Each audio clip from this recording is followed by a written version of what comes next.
there's not actually that many instructors out there. There's not actually that many. We get approached all the time Yes. on platforms saying to us, we want your content, we want your content. And you have to think about that for a moment. We've got digital assets that people want. Yeah. Now, so the fundamental thing now is we have to get those digital assets in front of as many eyeballs as possible. So if anybody out there wants to sell our courses and they're legitimate and they've got a relatively decent amount of traffic, you know, my advice right now would be to take your courses and disseminate them onto other platforms. The digital asset you've got is bigger than one platform. So what's the value of the digital asset? So like some of my courses this month on Udemy, you know, they're dead in the water, no sales. Some are still doing okay, my top courses. Some have just had no sales. Now that is a dead digital asset. Yeah. But if I take that course and put that somewhere else in front of different eyeballs, different people, and then you can revive it somehow. So if you're creating courses for business, for entrepreneurs, and programming, professional, technical courses, they tend to do better over there than they do on Skillshare. And we've got a unique perspective in the sense of we've taken 16 courses, dumped them all on Skillshare all at once, and we can compare all of them. Yes. So we've got even figures and fill tracks, and we can see which courses are going well. So our marketing courses don't do very well on Skillshare. Okay, but our photography courses do.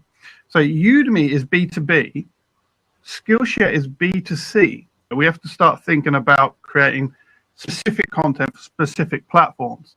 So when you come to a platform like Skillshare, here's the top tip. Think in terms of B2C. And the other thing is the level of instruction that people want from Skillshare is really interesting compared to Udemy. Okay, so they want basic stuff. They want something in a half hour to an hour that's basic and teaches them a specific core skill. On Udemy, people want everything in one course. They want complex, detailed, you know, really in-depth professional courses. Yes, Skillshare is a different customer. It's I can see it straight away. Completely different client base, which is so you're saying that on Skillshare they want actionable project and they want to learn fast. And the interesting question would be, what would be the trend during the next years? The trend, I think, will be that people want to learn by themselves. You have digital assets that you can multiply on other platforms, adapting to this specific platform. And what Philomena's done, so she's telling me, she's saying these courses, and she just shows me then the figures, so I can go and have a look, and I can go, that's selling really well. And now I've got some actionable data.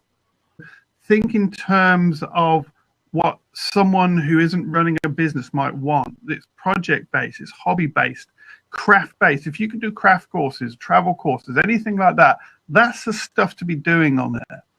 Not your big top-end marketing stuff. If you've already got it, put it on there. But don't create that content, because that doesn't work as well. You want to generate revenue quickly, get on Skillshare. Get some project-based courses on Skillshare up. When you create courses from now on, they've got to be platform agnostic. You with me? They've got to be platform agnostic. So don't create the course for Udemy. Don't create it necessarily for Skillshare. At the front and the end, you might have to record 2 intros or 3 intros and 3 ends. You might have to just do that. What Phil's doing, she's got one platform, she's getting that sorted, all the courses, then she's going to go onto the next platform, upload all those, and then onto the next platform and upload all those. But so when you create a course for Udemy, that might be a 3.5, 4-hour course. The Skillshare wants projects. So when you design the course, you want to break that down into self-contained mini courses. Sections. You know, this section is a section on the Udemy course, which favors longer courses, but it can be a project. It's a project-based class that's self-contained. You can put it on Skillshare, and you can put it on Curious and some of these smaller sites which are more B2C, so that people can then go through your course. And when you start thinking like that, platform agnostic about your courses, it changes the way you create courses. Just playing around with Skillshare, I realized last night that I need to start doing courses in 15-minute, 30-minute, and 60 minutes. Basically for the person who wants to absorb information in a certain amount of time. Yeah. But I've also started to time everything as well. And the reason why I've done this, and this is kind of a bit of a power tip if you're into video direct for Amazon as well. I'm doing an intro of 60 seconds, and then I'm going to do 5 clips of 2 minutes 30. And then the final bit will be 1 minute 30. And that will be the consistent 15-minute show every time. And the reason why I'm doing 15 minutes to start with is that I'm also going to put all that video content through rev.com to have it all transcribed. Because 15 minutes of content, $1 per minute is 10 quid. It's 10 quid. It's £10. So do you explain to somebody that's in the audience why you would need to do the transcription? I had a look into video direct. Obviously, Amazon, I think, is going to be a big player in this arena. And the reason why you need to have closed captions is that when you upload it to Amazon, it's another thing to consider, and it's another process. And I think you guys both nailed it tonight. This is not just about producing, it's about building yourself a framework that fits into the style of the way that you work. Now, you might have a course on Udemy that does $30 a month, but then you put it on Skillshare and it does $200 a month.